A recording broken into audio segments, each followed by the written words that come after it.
उस मंत्र के साथ भगवान शिव को जल चढ़ाना और उनकी सर्वव्यापकता का अनुभव करना।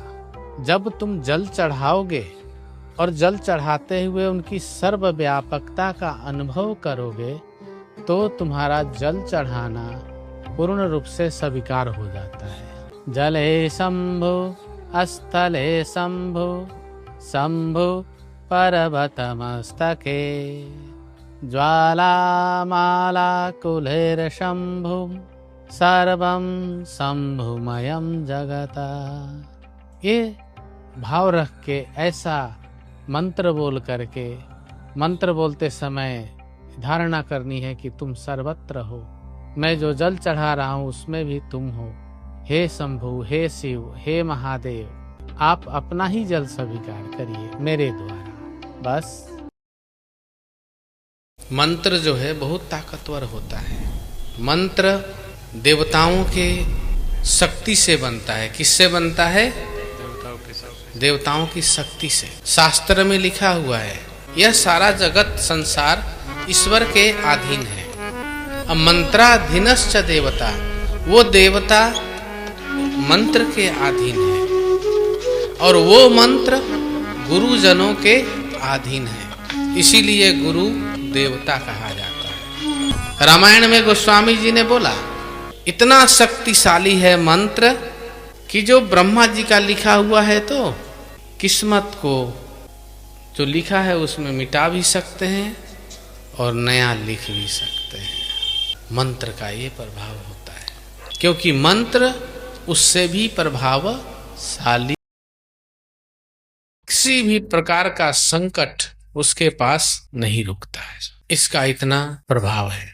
उग्रवीरं महाविष्णुं ज्वलन्तं सर्वतोमुखं नारसिंहं भद्रं विष्णुं मृत्युर्मृत्युर्नमाम्यहम्।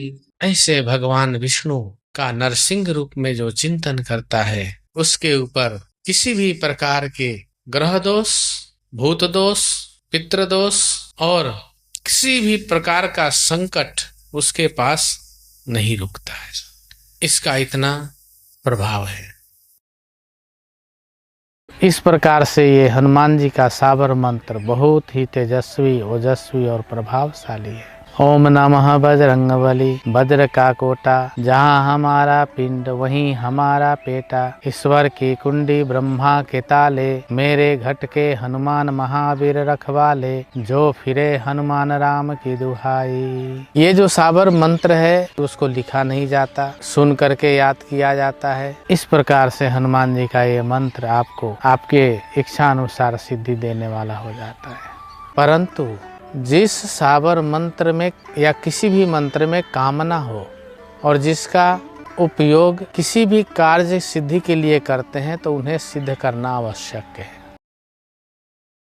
मैंने बाबा से प्रार्थना की, हे गुरुदेव, आपने कृपा किया है, आप यहाँ पधारे हैं, आपकी उपस्थिति मैं अनुभव कर रहा हूँ। अब आप ही मंत्र बताइए और आप ही हमसे यज्ञ करवाइए। यज्ञ का कार्यक्रम था। अब हम लोगों ने सोचा कि अब यज्ञ कैसे करें, ये भी नहीं पता कि किस मंत्र से करें। सुबह प्रभात काल में ब्रह्म मुहूर्त में बाबा, मैं मचान पे ही बाहर सोया हुआ था, सीढ़ी से चढ़ने की आहट हुई कि कोई चढ़ रहा है मचान पे। चढ़ के बाबा आए ऊपर और उन्होंने बोला, अरे बच्चा, मैं तुम्हें मंत्र बताता हूँ, इसी मंत्र से अग्नि जला लेना, इसी मंत्र से मेरा आवाहन कर लेना और इसी मंत्र से आहुति दे देना। वो मंत्र क्या था? सभी हाथ